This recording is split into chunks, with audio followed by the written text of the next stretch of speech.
ये मार्च 2022 की बात है। रूस की मुद्रा रूबल औधेमो गिर चुकी थी। गैज़प्रॉम और एसर बैंक जैसी बड़ी बड़ी कंपनियों का मूल्य लंदन के हिसाब से 97% तक गिर गया था। मॉस्को में एटीएम के बाहर लंबी कतारें लगने लगीं। बड़े बड़े कारोबारियों की नौकाएं, फुटबॉल की टीमें, आलीशान बंगले और यहां तक कि क्रेडिट कार्ड भी जब्त कर लिए गए।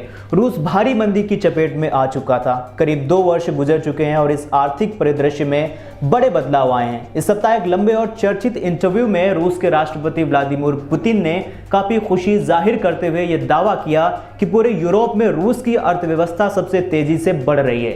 तो आज के इस एपिसोड में हम ये जानेंगे कि यूक्रेन से लड़कर भी पुतिन रूस की अर्थव्यवस्था को कैसे G7 देशों से आगे ले गए हैं। हेलो एंड वेलकम, आप देख रहे हैं राइजिंग भारत। मैं हूं अविराज। रूस का तेल उत्पादन अभी भी 9.5 अरब बैरल प्रतिदिन बना हुआ है, जो युद्ध से पहले की तुलना में कुछ ही कम है।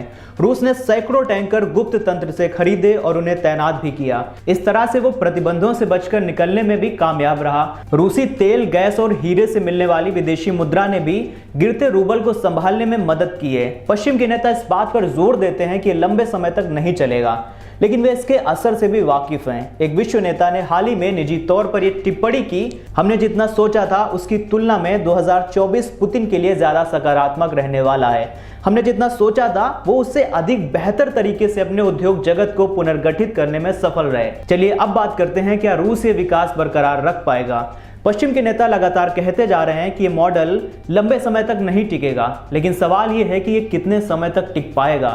रूस ने अपनी अर्थव्यवस्था को एक मोबिलाइज्ड वॉर इकोनॉमी में बदल दिया है, जिसका अधिकांश हिस्सा केवल युद्ध पर खर्च हो रहा है। रूस सोवियत काल के बाद पहली बार इतनी भारी भरकम राशि खर्च कर रहा है। पूरे बजट का 40% हिस्सा सेना और सुरक्षा पर खर्च किया जा रहा है, जो सोवियत काल के आखिरी सालों के बराबर पहुंच गया है। इसके अलावा रूस की सरकार टैंक के निर्माण, मिसाइल सिस्टम और अपने नियंत्रण में आए यूक्रेनी क्षेत्रों को बचाए रखने पर भी बड़ी राशि खर्च कर रही है। दिलचस्प यह है कि रूस के तेल और गैस पर पश्चिमी देशों के प्रतिबंध के बावजूद हाइड्रोकार्बन उत्पादों की बिक्री से मिलने वाला राजस्व अभी भी रूस का सरकारी खजाना भर रहा है। तेल के टैंकर अब भारत और चीन की ओर बढ़ रहे हैं। अधिकांश भुगतान अमेरिकी डॉलर की बजाय चीन की मुद्रा युआन में किया जा रहा है। अब बात करते हैं वैश्विक अर्थव्यवस्था की। पुतिन ने निश्चित तौर पर यह बताने की कोशिश की है कि चीन अब एक उभरता विकल्प है। अगर पश्चिमी मुल्कों के लिए नहीं तो उभरती अर्थव्यवस्थाओं के लिए तो बिल्कुल है। रूस ने भी यह संकेत दिए हैं कि अगर उनकी संपत्ति जब्त हुई तो वो भी कानूनी कार्रवाई करेगा और बदले में रूस के बैंकों में मौजूद पश्चिमी देशों की कंपनियों की